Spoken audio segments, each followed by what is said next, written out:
Welcome back viewers in another video of tally prime. और आज के इस वीडियो में हम पढ़ने वाले हैं इन्वेंट्री मास्टर्स के बारे में, और साथ ही साथ हम इन्वेंट्री वाउचर्स के अंदर परचेज ऑर्डर, रिसीप्ट नोट और रिजेक्शन आउट की एंट्रीज को पास करने वाले हैं। तो आइए स्टार्ट करते हैं। अकाउंट्स ऑनली और अकाउंट्स विद इन्वेंट्री।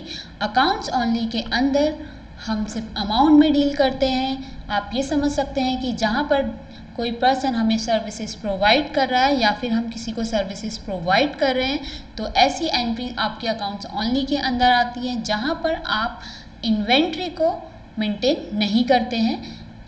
लेकिन अकाउंट्स विद इन्वेंट्री का मतलब होता है जहाँ पर हमारा स्टॉक मेंटेन होगा वो हमारा इन्वेंट्री कहलाएगा। जहाँ पर हम यूनिट्स को मेंटेन करेंगे विद अमाउंट। तो आइए स्टार्ट करते हैं। तो अकाउंट्स विद इन्वेंट्री के अंदर जो आज टॉपिक हम पढ़ने वाले हैं, इन्वेंट्री वाउचर्स के अंदर जो आज हम टॉपिक पढ़ने वाले हैं वो है परचेज ऑर्डर, रिसीप्ट नोट और रिजेक्शन आउट। ये तीनों एंट्री आपस में एक दूसरे से लिंक है। तो आइए स्टार्ट करते हैं। तो हमें स्टॉक आइटम्स क्रिएट करने हैं और स्टॉक आइटम से पहले हमें जीएसटी को अनेबल करना पड़ेगा। तो जीएसटी अनेबल करने के लिए टैली प्राइम में जब हम कंपनी क्रिएट करते हैं तो उसके नेक्स्ट ही हमारा जीएसटी ऑप्शन अनेबल हो जाता है। अगर आप उस टाइम नहीं कर पाए तो आप इसे किस तरह करेंगे, यहाँ पर हमने ऑल्ट जी करना है और अल्टर मास्टर्स के अंदर जाना है और यहाँ से हम आएंगे जीएसटी डिटेल के अंदर।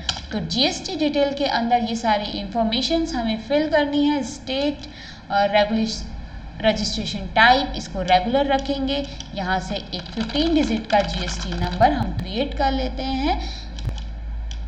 देन मंथली, और यहाँ से सेट ऑल्टर जीएसटी डिटेल, इसे यस करना है। अगर हम यहाँ पर यस करते हैं, अगर आप कोई डिस्क्रिप्शन डालना चाहते हैं अपने बिजनेस से रिलेटेड, आप किस तरह का काम करते हैं, तो वो आप डिस्क्रिप्शन में लिख सकते हैं। हम HSN नंबर को ब्लैंक छोड़ रहे हैं और टैक्सेबिलिटी में हम इसे टैक्सेबल करेंगे। तो इंटीग्रेटेड, अगर आप जिस प्रोडक्ट में डील कर रहे हैं उसमें क्या जीएसटी एप्लीकेबल हो रही है, इसके अकॉर्डिंग आप इंटीग्रेटेड टैक्स में इसे डालेंगे। अगर मान लीजिए मैं कोई प्रोडक्ट में डील कर रही हूँ जिसकी जीएसटी 18% है, तो यहाँ 18 और सेंट्रल और स्टेट में ये अपने आप ब्रेक हो जाएगी। तो यहाँ पर मेरे सभी ऑप्शंस आ रहे थे। अगर आपके नहीं आ रहे तो मैंने आपको लास्ट वीडियो में बताया था, आप F12 करेंगे और show all GST tax type को यस करेंगे। तो यहाँ पर इसे पूरा एक्सेप्ट कराते हुए हम जीएसटी को एक्सेप्ट करा देते हैं। तो ये थी हमारी जीएसटी डिटेल्स। तो अब हम आते हैं वाउचर्स में। वाउचर्स के अंदर जिन वाउचर्स की हमें एंट्री पास करनी है, परचेज ऑर्डर, रिसीप्ट नोट और रिजेक्शन आउट। तो उससे पहले हम ये समझ लेते हैं कि हमारा परचेज ऑर्डर क्या होता है। तो परचेज ऑर्डर के लिए हमने एक फ्लो चार्ट यहाँ पर तैयार किया है। सबसे पहले परचेज रिक्वेशंस का मतलब होता है कि हम किसी सामान के लिए किसी भी सप्लायर को हम एक ऑर्डर पास करेंगे कि हमें ये सामान इस क्वांटिटी में चाहिए। देन हम क्रिएट करेंगे एक परचेज ऑर्डर उस वेंडर को हम सेंड कर देंगे, जो भी हमारा सप्लायर होगा जिससे हम सामान को खरीदने वाले हैं। तो यहाँ पर प्रोसेस सिंपल है कि सबसे पहले हमने एक परचेज ऑर्डर तैयार करना है और उस परचेज ऑर्डर को हमें वेंडर को या अपने सप्लायर को सेंड कर देना है। तो स्टार्ट करते हैं वाउचर्स एंट्रीज। तो व्यूअर्स, सबसे पहले हमें परचेज ऑर्डर को अनेबल करना पड़ता है। परचेज ऑर्डर अनेबल करने के लिए हम ऑल्टर में आएंगे और ऑल्टर में हम वाउचर टाइप्स के अंदर जाएंगे। वाउचर टाइप्स के अंदर हमें यहाँ पर जिन वाउचर्स को अनेबल करना है, तो यहाँ पर एक्टिव दिस वाउचर टाइप, इसको हमने येस करना है और इसे एक्सेप्ट करा देना है। इसी तरह हमें रिसीप्ट नोट को अनेबल करना है, एक्टिव वाउचर टाइप, और हमें इसे येस करा देना है और कंट्रोल ए से एक्सेप्ट करा देना है। साथ ही हम करेंगे रिजेक्शन आउट।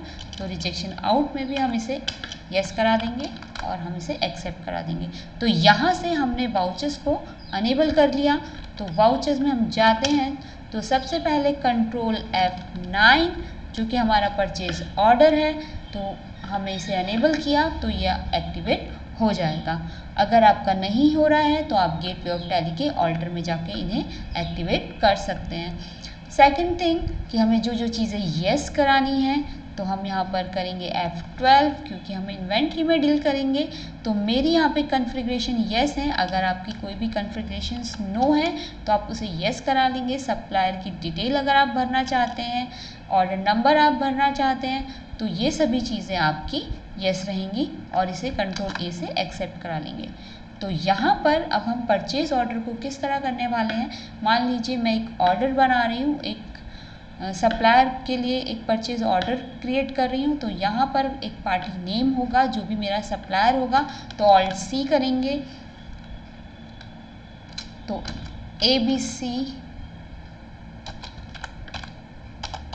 ABC सब के नाम से मैंने एक वाउचर क्रिएट कर लिया जो कि मेरा सैलरी क्रेडिटर होगा। और यहाँ पर मैं इसे GST के अंदर रेगुलर रखते हुए इसका एक GST नंबर क्रिएट कर दूंगी और इसे एक्सेप्ट करा देना है। तो यहाँ पर आप अपनी पेमेंट की मोड डाल सकते हैं, बाय बैंक, बाय कैश, जो भी आपको रेडी हो आप यहाँ पर इसे कर सकते हैं। ये डिटेल आप भर सकते हैं जो भी आपको भरनी है, अदरवाइज आप इसे स्किप कराते हुए एक्सेप्ट करा सकते हैं। देन ऑर्डर नंबर, तो कोई भी एक ऑर्डर नंबर जो भी आप पास करेंगे बिल को यहाँ पर क्रिएट करेंगे। और देन परचेज, तो परचेज में हम परचेज का लेज़र क्रिएट करेंगे। तो परचेज हमारी परचेज में जाएगी और नॉट एप्लीकेबल, हम इस सेट को येस करते हैं। और यहाँ से अगेन हम इसे अपने टैक्सेबल करते हुए तो 18% की जो GST मैं एप्लीकेबल कर रही हूँ, आप अपनी नीड के अकॉर्डिंग इस GST को सेट कर सकते हैं। और यहाँ पर मैं इसे गुड्स करूँगी और इसे एक्सेप्ट कराऊँगी। देन आता है हमारा स्टॉक आइटम। तो मैंने इसमें कुछ स्टॉक आइटम पहले से बना के रखे हैं। नेटवर्क केबल है हमारे पास, यहाँ पर ड्यू डेट है, ड्यू डेट आप ले सकते हो, रेट, लोकेशन आप उठा सकते हो, यहाँ से कोई भी लोकेशन अगर आपको देनी है। तो मैं इसे एनी करती हूँ। तो यहाँ पर आप क्वांटिटी में डालेंगे, तो ये मीटर में है, इसका रेट आ गया और आप इसे एक्सेप्ट कराएंगे। इसी तरह आपका कोई दूसरा प्रोडक्ट है तो मैं यहाँ पर उसको क्रिएट कर लेती हूँ। अगर आपने क्रिएट नहीं किए हैं तो आप ऑल्ट C करके इन्हें क्रिएट कर सकते हैं। तो यहाँ पर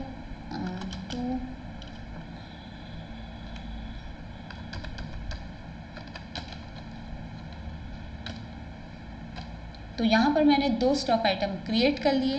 देन मैं यहाँ पर CGST अप्लाई करूँगी और SGST को अप्लाई करूँगी।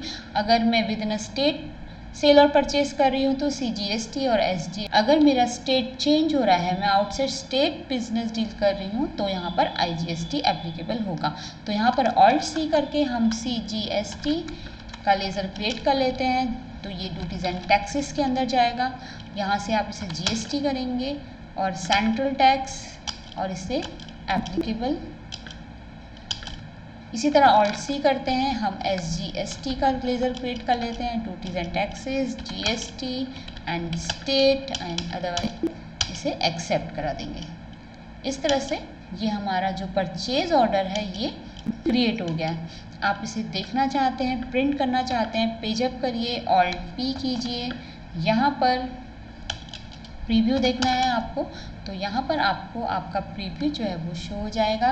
स्टॉक क्रिएशन की लोकेशन दे दी गई है, डेट दिया गया है, मोड ऑफ पेमेंट दी गई है, ऑर्डर नंबर दिया गया है और क्या चीज़ें आपने परचेज ऑर्डर के लिए एप्लीकेबल करी हैं। तो ये सारी चीज़ें आपके बिल पर आ जाएंगी।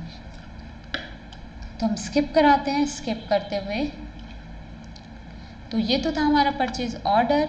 अब नेक्स्ट वाउचर है हमारा रिसीप्ट नोट। तो रिसीप्ट नोट क्या होता है? रिसीप्ट नोट यहाँ पर हम करेंगे ऑल्ट F9। तो परचेज ऑर्डर के अंदर हमने ऑर्डर दिया, रिसीप्ट नोट में हमारे सप्लायर ने, हमारे वेंडर ने उस ऑर्डर को तैयार कर दिया और वो ऑर्डर हमारे पास आ गया। तो हम उसे क्या करेंगे? रिसीप्ट करेंगे।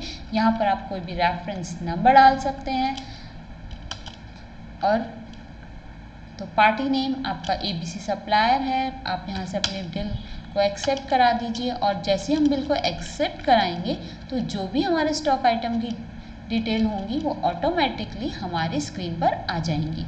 यहाँ पर बस ध्यान रखिएगा कि बिल नंबर को एक्सेप्ट कराना ज़रूरी है। अगर आपने नहीं देखा तो हमारा बिल नंबर हमारे सप्लायर का नाम एंटर करते ही आ गया था। तो यहाँ पर हम इस डिटेल को एक्सेप्ट करा लेंगे और एक्सेप्ट कराते ही हमारी जो भी स्टॉक आइटम की लिस्ट थी वो ऑटोमेटिकली हमारी स्क्रीन पर आ जाएगी। यहाँ से हम अपने रेफरेंस को एक्सेप्ट करा लेते हैं या फिर आप इसे डायरेक्ट कंट्रोल ए भी कर सकते हैं। तो थर्ड वाउचर है हमारा रिजेक्शन आउट। तो रिजेक्शन आउट हमारा किस कंडीशन में होगा व्यूअर्स? मान लीजिए मैंने ऑर्डर किसी और चीज़ का दिया था, किसी और स्टॉक आइटम का दिया था, लेकिन वेंडर ने मुझे कोई और स्टॉक आइटम सेंड कर दिया। कभी हमारे बिजनेस में हो जाता है कि हम कहीं किसी और बायर का ऑर्डर किसी और को सेंड कर देते हैं। तो इस कंडीशन में या तो आप उसे रिटर्न करेंगे या आपकी कुछ स्टॉक यूनिट जो है वो ख़राब आ गई हैं, आप उसे रिटर्न करेंगे। तो यहाँ पर हम करेंगे रिजेक्शन आउट, कंट्रोल F5। ये सभी वाउचर्स को हम अनेबल करा चुके थे। तो यहाँ पर लेज़र नेम में आएगा मेरे सप्लायर का नाम और आएगा स्टॉक आइटम जो भी आप रिटर्न कराना चाहते हैं। तो मैंने रिटर्न